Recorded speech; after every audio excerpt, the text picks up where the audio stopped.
The last line of defense. Admiral Sarah Chen stood at the observation deck of Orbital Station Delta, Earth's last functioning space station. Through the reinforced viewport, she watched the approaching Nexian fleet, their crystalline ships refracting starlight like deadly prisms. Intelligence estimated over 300 vessels, each capable of reducing the city to ash. Against them stood humanity's remaining 37 ships, plus one prototype that might change everything. Status report on the Defiant. Chen's voice remained steady despite the weight of 8 billion lives resting on her next decisions. Lieutenant Rodriguez's hologram flickered beside her. Final system checks complete. Admiral. Captain Walsh reports the quantum drive is stable, but they've never tested it under combat conditions. None of us have tested anything like this, Lieutenant. Chen's eyes tracked the lead Nexian vessels as they crossed Jupiter's orbit. But we're out of options and out of time. The Defiant represented humanity's final gamble, a ship built around technology barely understood, powered by principles that seemed to defy physics itself. Traditional weapons had proven useless against Nexian shields. Their first attacks 3 months ago had demonstrated that painful truth, along with their complete disinterest in communication or mercy. Order all civilian vessels to begin emergency descent. I want every non-combat ship planetside in the next 6 hours. Chen turned from the viewport, striding toward the command center. And get me Captain Walsh. The command center hummed with controlled tension as dozens of officers coordinated Earth's remaining defenses. Holographic displays showed the approaching fleet from multiple angles, along with countdown timers and resource assessments. At the center, a real-time projection of the Defiant rotated slowly, its sleek hull unlike any other human vessel. Captain Michael Walsh's weathered face appeared on the main screen. Unlike most officers who'd aged prematurely during the invasion, Walsh looked younger than his 50 years. His quiet confidence had earned him command of humanity's most experimental vessel. Admiral, Walsh nodded. We've detected some unusual energy signatures from the Nexian fleet. Dr. Harrison thinks she's found something. Dr. Sarah Harrison, the Defiant's chief scientist, stepped into view. Her eyes blazed with the same intensity that had helped her unlock the quantum drive's secrets. The Nexian's shield frequency isn't constant. It fluctuates in a predictable pattern. If we time our quantum pulses correctly, we might be able to create a cascading failure in their defense grid. Chen's pulse quickened. Might. The math works, Harrison replied. But we'll only get one shot. The energy requirement will burn out the drive. Walsh's expression remained neutral. Request permission to move to attack position, Admiral. Chen studied the tactical display. The Nexian fleet had passed Mars now, their formation spreading out to envelop Earth's defenses. Everything humanity knew about space combat said this was suicide. But everything humanity knew hadn't been enough to stop the Nexians. Permission granted, Captain. Chen straightened her uniform. But I'm transmitting new orders first. If this works, the rest of the fleet needs to be ready. The next hour passed in a blur of preparation. The Defiant took position behind Deimos, using Mars' smaller moon for cover, while the rest of Earth's fleet arranged themselves in an apparently defensive formation. Chen had seen too many clever strategies fail against the Nexians to feel confident, but for the first time since the invasion began, she felt something like hope. Nexian fleet approaching optimal range, Rodriguez reported. They're launching fighter screens. Right on schedule, Chen murmured. The Nexians were nothing if not predictable in their tactics. Their technological superiority had bred a kind of arrogance. They never varied their approach because they'd never needed to. Defiant reports ready. Admiral. Chen took a deep breath. Send the signal. Across the void, humanity's last fleet surged forward. The Nexians responded exactly as expected, their fighters moving to intercept while their capital ships maintained formation. They never saw the Defiant coming. The prototype ship seemed to blur as its quantum drive engaged, simultaneously existing in multiple points of spacetime. Dr. Harrison's calculations proved perfect. The quantum pulses synchronized with the Nexian's shield fluctuations, creating a feedback loop that rippled through their entire fleet. For a moment, nothing seemed to happen.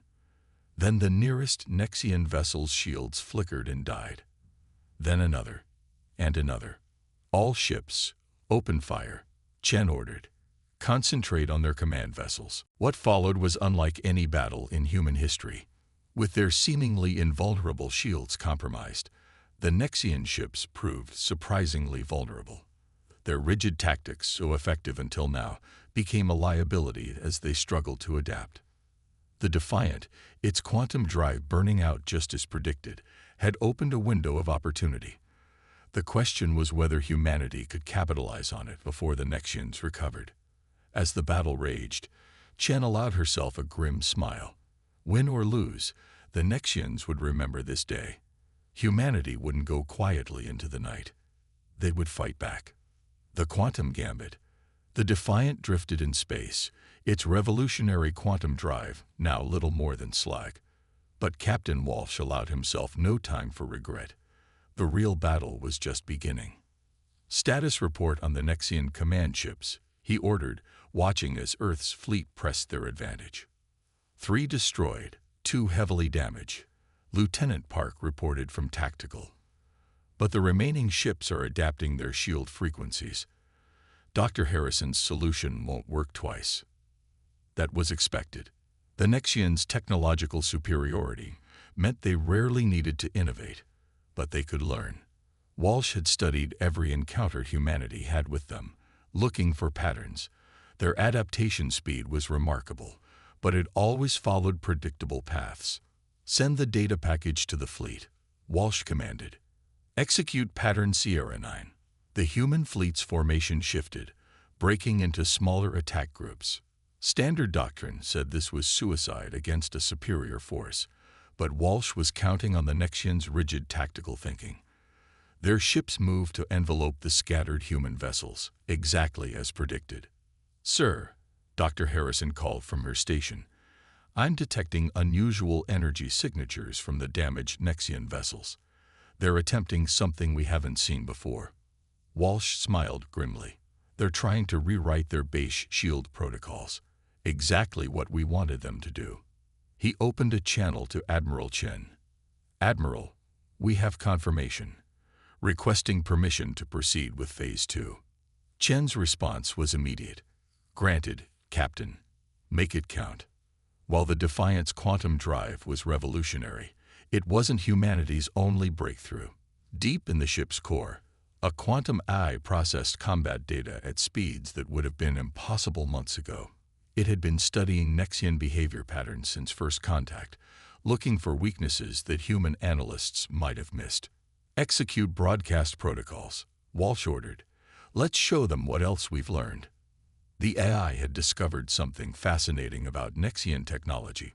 Their shields operated on quantum principles similar to the ones humanity had just begun to grasp.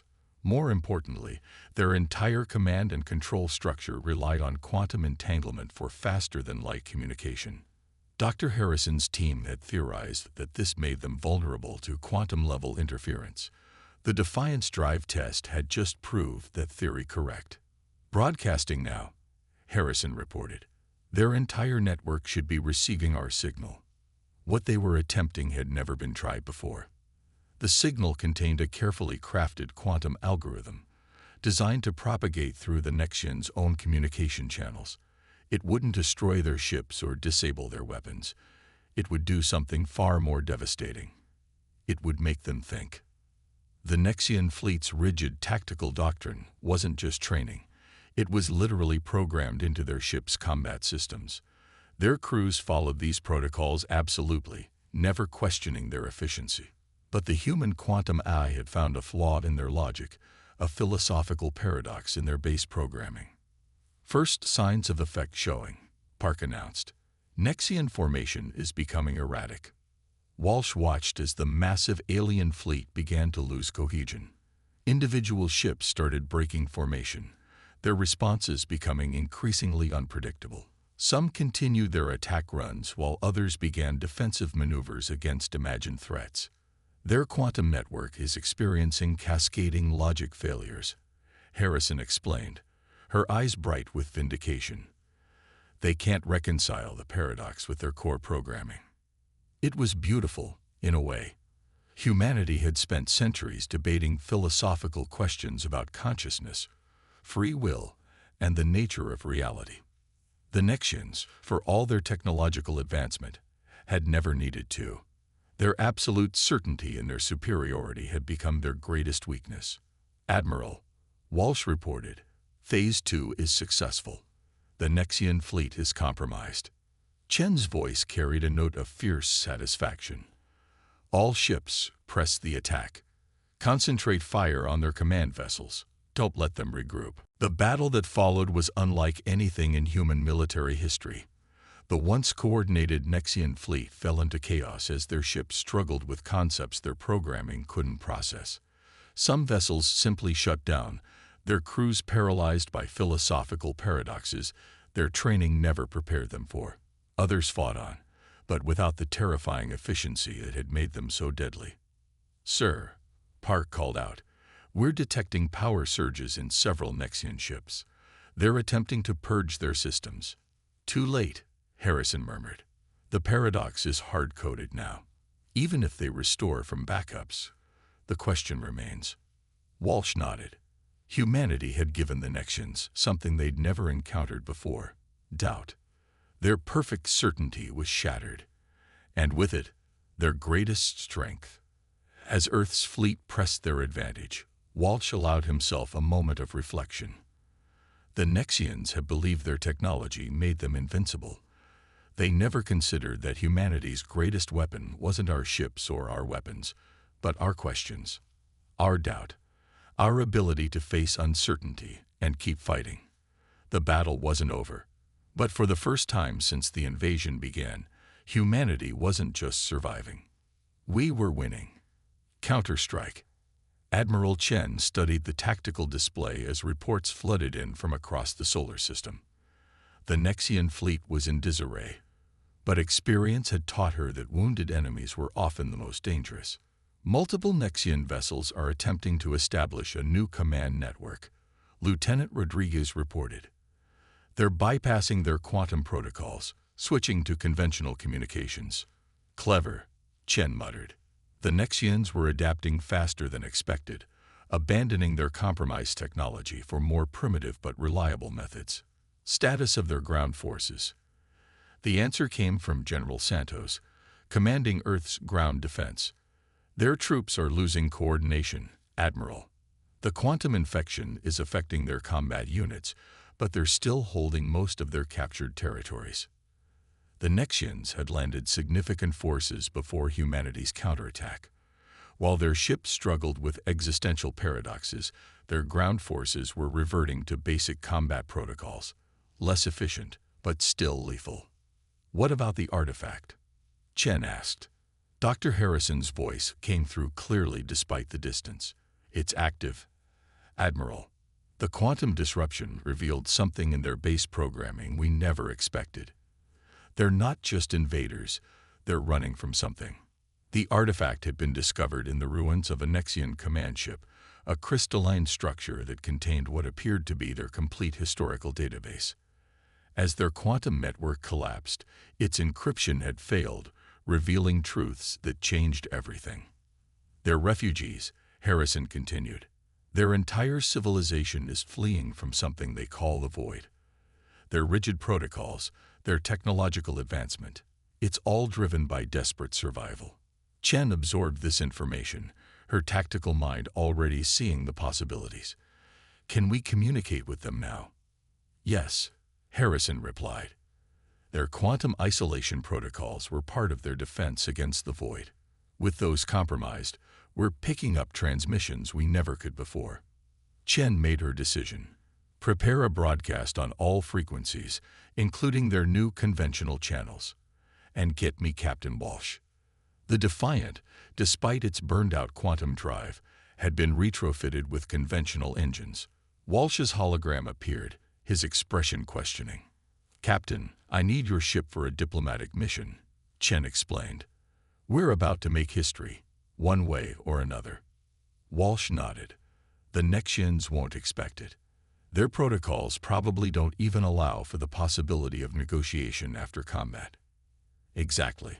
Sometimes the best way to break a pattern is to do the completely unexpected. Chen turned to her communications officer. Begin broadcast. Her message was simple but profound. Earth offered the Nexians an alliance, combining human adaptability with Nexian technology to face the void together. It was a gamble, but Chen had learned that humanity's greatest strength was its ability to turn enemies into allies. The response came within minutes. A Nexian transmission, no longer filtered through their quantum protocols, revealed their true nature. Their language was complex, but their meaning clear. They were listening. What followed was unprecedented. As battles continued across the solar system, representatives from both species met aboard the Defiant. The Nexians, freed from their rigid protocols, displayed an almost childlike curiosity about human thought processes. Their society is based entirely on survival, Harrison explained during a brief recess. They've been running so long they forgot how to do anything else. Our quantum paradox didn't just break their protocols. It broke a cycle of fear that's ruled them for millennia. Walsh watched through the conference room viewport as human and Nexian ships began coordinating repair efforts. They're already adapting their shields to protect against the void. Combined with our quantum insights, we might not just survive, Chen finished. We might win. The war wasn't over, but it had transformed into something else entirely. Humanity had gained powerful allies, and the Nexians had rediscovered something they'd lost in their endless flight: hope. As the combined fleet prepared for what lay ahead, Chen couldn't help but appreciate the irony. In trying to destroy humanity, the Nexians had instead found their salvation.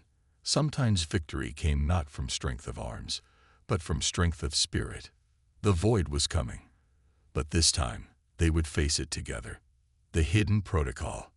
Deep beneath the Atacama Desert, in a facility unknown to all but a handful of people, Dr. Harrison stared at readings that shouldn't have been possible. The combined human-Nexian research team had been studying the strange signals for days, trying to understand their significance. "It's been here all along," she murmured, tracing the energy patterns that pulsed through ancient rocks. "We've been living above it for thousands of years." Captain Walsh stood beside her, his presence a reminder of the battle still raging at the edge of the solar system. Though many Nexian ships had joined the alliance, others remained hostile, their crews unable to break free from their programming. "Show me again," he requested, studying the holographic display that showed Earth's internal energy grid. Since combining human and Nexian scanning technology, they'd discovered something extraordinary: a vast network of quantum-entangled particles running through Earth's crust. "It's not natural," Harrison explained. "These patterns are too precise, too structured. Someone, or something, built this network long before human civilization existed. The discovery had come almost by accident, when they adapted Nexian quantum sensors to study Earth's magnetic field, hoping to improve their defenses against the approaching void. They'd found something else entirely: a planetary defense system of unimaginable sophistication, dormant but intact. "Admiral Chen is on her way," Walsh informed her. "The Void's advance fleet will reach Pluto's orbit within 48 hours. If this system can help us, we need to understand it now." Harrison nodded, her fingers dancing across the quantum interface.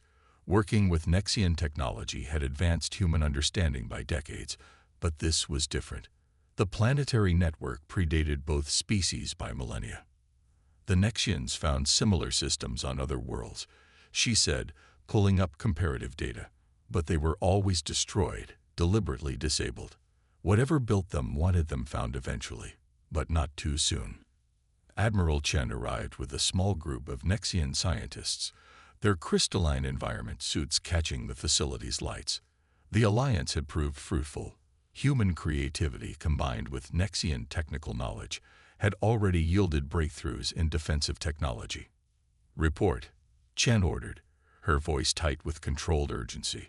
Harrison gestured at the main display. We've managed to access part of the system's base code. It's like nothing we've ever seen. The quantum programming makes Nexian technology look primitive. One of the Nexians, their chief scientist Zix-427, moved forward to study the code. Their translated voice carried a note of awe. This matches fragments found in our oldest records.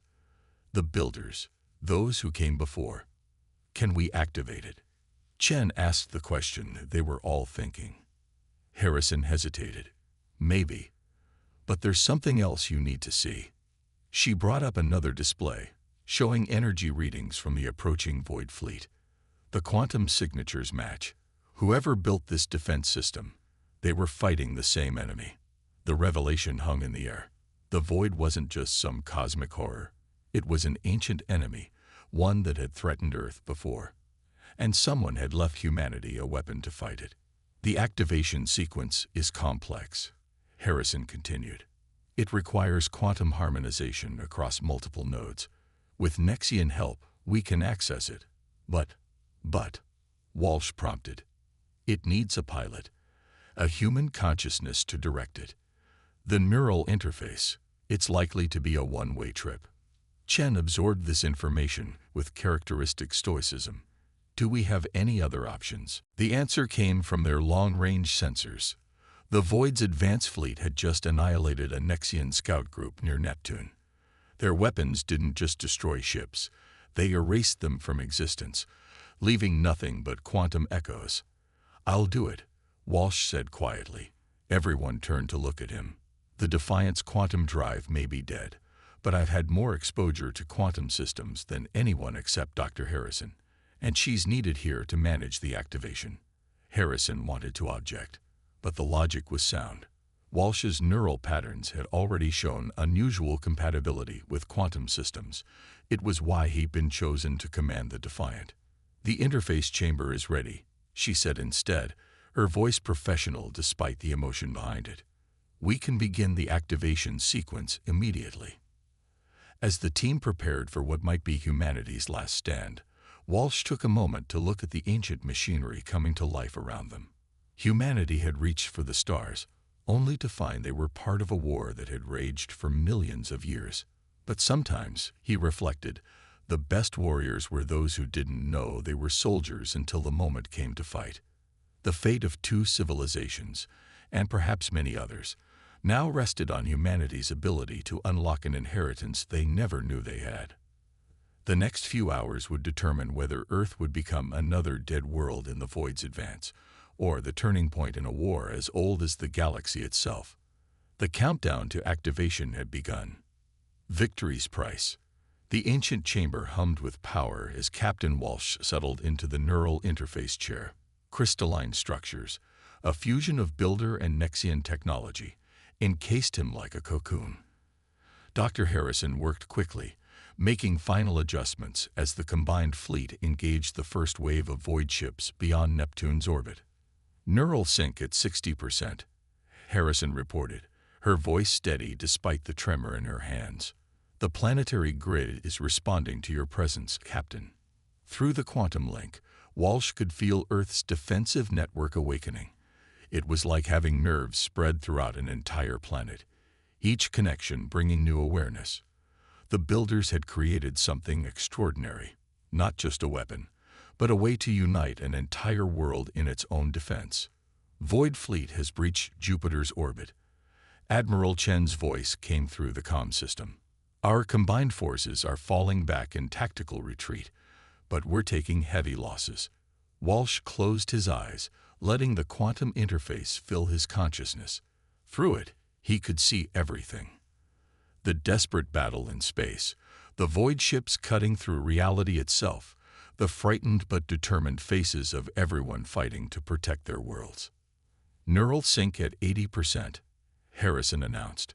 Captain, once we reach full integration, there's no going back.